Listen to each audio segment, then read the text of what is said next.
More than 1,000 runners will begin their Friday by pounding the streets of Cedar Rapids in what has become a July 4th tradition. John Campbell says it is a milestone year for the long-standing event. From downtown Cedar Rapids, welcome to On the Road Again, the 5th season 8K. Well, we're just minutes away from the first running of the 5th season 8K. Now, there's a lot of great races in town, but there's nothing that quite has this feel that the 5th season races does. The 8K distance was the brainchild of the first race director, Dr. Ken Paulson. We wanted something different. We wanted something that we could have our niche. In the early years, elite runners were lured in by prize money. Bill Rogers, the biggest name in road racing, ran the race in '87 and again in '88 when he tied the world's Masters record.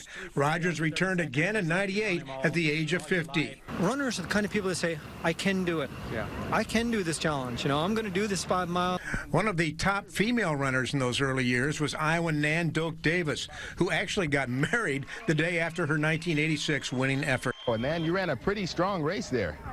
Oh, I took over at the 2 miles, and I was really surprised I did that. Did you recognize the man with the mic? Our former colleague Kurt Menefee, now host of Fox's Sunday NFL pregame show.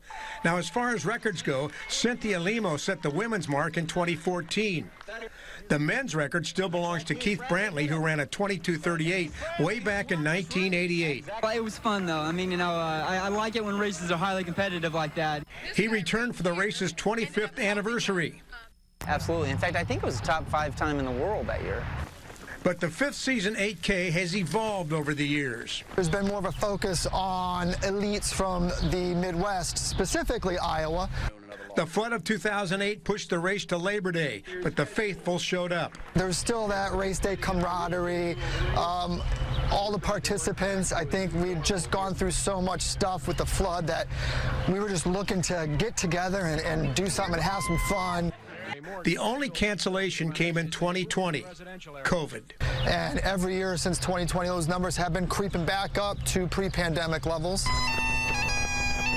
I think it's more or less turned into a 4th of July tradition in Cedar Rapids. I know families that do it, and when a race has been going on for 40 years, it does kind of inherently, organically become a tradition in town. And Friday, they'll run it for the 40th time, which makes it the nation's longest tenured 8K race. John Campbell, TV9 Sports. And by the way, the 8K is exactly 4.97 miles. The race will begin at 7:30 in downtown Cedar Rapids. And just for fun, let's flash back to yesteryear when John and Beth were about to introduce our race coverage. 8 a.m. this morning, your wife was ready to run. A lot of people were. Me and my husband were still sleeping. Well, that might have been a good idea, too. Yeah. And John's wife will still be ready to run tomorrow. You sleeping? Wow. Yes, we will totally be sleeping at 7:30 in the morning. Mm-hmm. I work second shift. Oh, wait, so does everyone else here. Yeah, can't wait for the wrap-up afterwards. There you go.